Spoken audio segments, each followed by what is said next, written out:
अभी इस साल के लोकसभा चुनाव के नतीजों का सबसे पहला इफेक्ट यही हुआ है कि बीजेपी के लोगों ने खुलकर ये कहना शुरू कर दिया कि मुसलमान हमको वोट नहीं देता।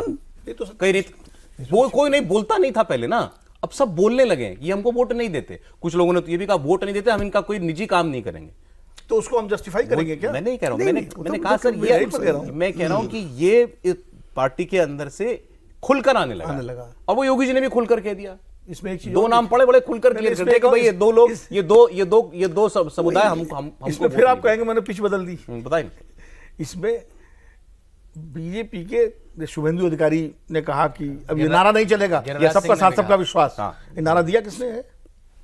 सब जानते हैं किसने दिया नारा, और जिसने दिया है उसने तो नहीं कहा। जिसको सबसे ज्यादा जो लोग मना भी तो नहीं कर रहा है, नहीं मना भले न कर रहा, उन्होंने कह भी तो नहीं रहा है।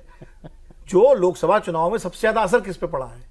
उन्हीं पे पड़ा। ये नारा देने वाले भी तो पड़ा है ना, ना तो योगी जी पे पड़ा, ना शुभेंदु अधिकारी पड़ा। ये उन्हीं पड़ा है, लेकिन वो नहीं कह रहे हैं सबका साथ सबका विश्वास। वो वोट जिहाद कह रहे थे ना, वो तो चुनाव में कह रहे थे, लेकिन ये तो नहीं कहा चुनाव के बाद। और अभी जो है, इसलिए मैं कह रहा हूं ये राजनीति बाहर की भी है भीतर की भी है।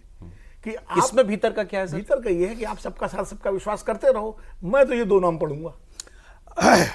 आपने तो पिच बदल दी फिर विनोद तो ये नाम सर घूम के जो है ना सौरभ जी आगे क्या विनोद जी के उस पर आगे सावधानी से जाइए। डाइवर्जन है, ये डाइवर्जन लेके कहीं से भी मोदी जी में पहुंच जाते हैं। एक शेर कहूंगा बस, ये जो बात कह रहे हैं सच्चाई हो सकती है इसमें। देखिए एक शेर है, बस इस सबब से कि तुझ पर बड़ा भरोसा था, क्या बात है, गिले न हो भी तो हैरानियां तो होती हैं। जिस आदमी के घर में जाकर के रोज दवा दिया आपने, जिसको हमेशा किया, कम से कम ये उम्मीद थी कि वो तो वोट दे देगा। जब वो भी एक दर्द होता है ना, गिले न हो भी तो हैरानियां तो होती हैं।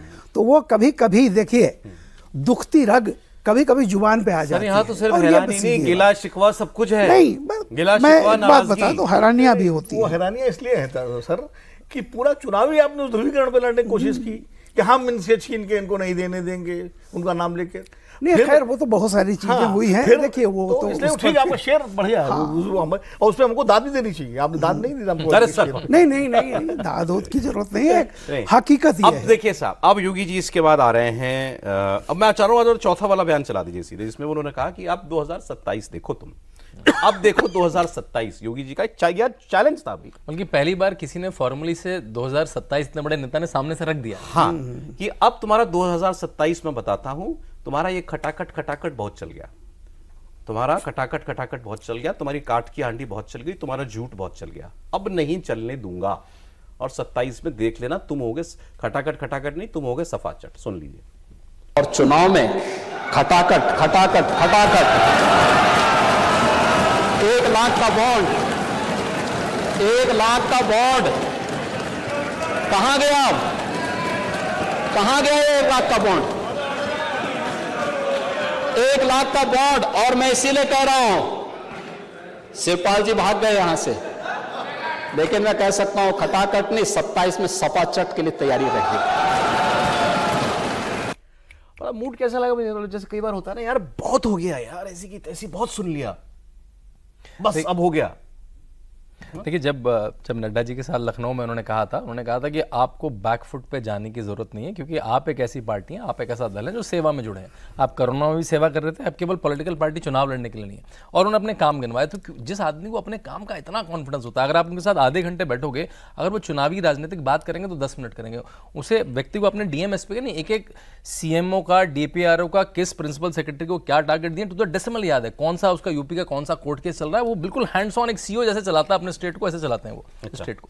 तो उसको लगता है जब मैं इतना काम कर रहा तो मैं कैसे वापस आऊंगा? ठीक है, इनका कुछ झुंड बिक गया, उसको मैं वापस लेके आऊंगा। और उन्होंने भी 19 साल से पार्लियामेंट पर हैं, कोई वो नए राजनीतिज्ञ नहीं, उनको राजनीति भी समझ में आती है और काम भी समझ में आता है। और इतना बड़ा मठ चलाया। कन्विक्शन किस वजह से? अंदर से काम की वजह से, काम की वजह से, अपने काम की वजह से, अपनी स्वच्छता की वजह से, अपनी ईमानदारी की वजह से। मैंने जब आखिरी व्यक्ति तक सारी स्कीमें बताई, आपको पता है 40 जो सेंट्रल गवर्नमेंट की स्कीम है उसमें यूपी नंबर 1 है।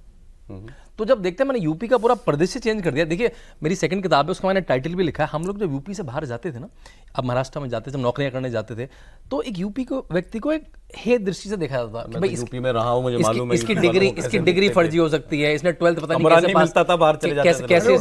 कैसे इसने पास करा होगा। अब आप यूपी से जाते भैया हैं तो एक आपकी तरह से ब्रांड है, गाली ही है आपकी ब्रांड वहाँ। है कि आप योगी आदित्यनाथ के उत्तर प्रदेश से आए। अब मैं ये भी नहीं बोल सकता, नहीं है बिल्कुल ब्रांड। मैं जाता हूँ अपनी किताब लेके तमिलनाडु से लेकर कर्नाटक, जहां वो इंग्लिश हिंदी नहीं समझते हैं, वो मुझे सुनने नहीं आ रहे हैं, वो सुनने आ रहे हैं इस व्यक्ति के बारे में। मैं मतलब हार्वर्ड में जा रहा हूँ, स्टैनफोर्ड में जा रहा तो हूँ। आप योगी जी के लिए मुश्किल पैदा करते हैं, दिल्ली नहीं, वाले उनके का लिए सोचने मुश्किल नहीं लगते होगी। हैं। देखिए जनता का प्रेम है, वो जनता का प्रेम है। यही तो दिल्ली वालों के दिल में जो है। ये तो आप भी मानते हैं योगी की पॉपुलैरिटी मैं तो कहता हूं। केवल यूपी में नहीं, मैं तो मानता नहीं हूं। मैं देखिए मैं कहता हूं विनोद, देखिए पार्टी भी चाह रही है विनोद जी। पार्टी ने 2006 रैली करवाई नरेंद्र मोदी से, और 2004 रैली पार्टी ने करवाई ना, अपने आप नहीं तय करी। 12 राज्यों में इनसे रैली करवाई, उत्तर प्रदेश के बाहर। संबित पात्रा का चुनाव थोड़ा लड़खड़ाता है तो कौन जाता है लखनऊ से उठ के? योगी आदित्यनाथ जाते हैं, तो वो पार्टी को भी पता है।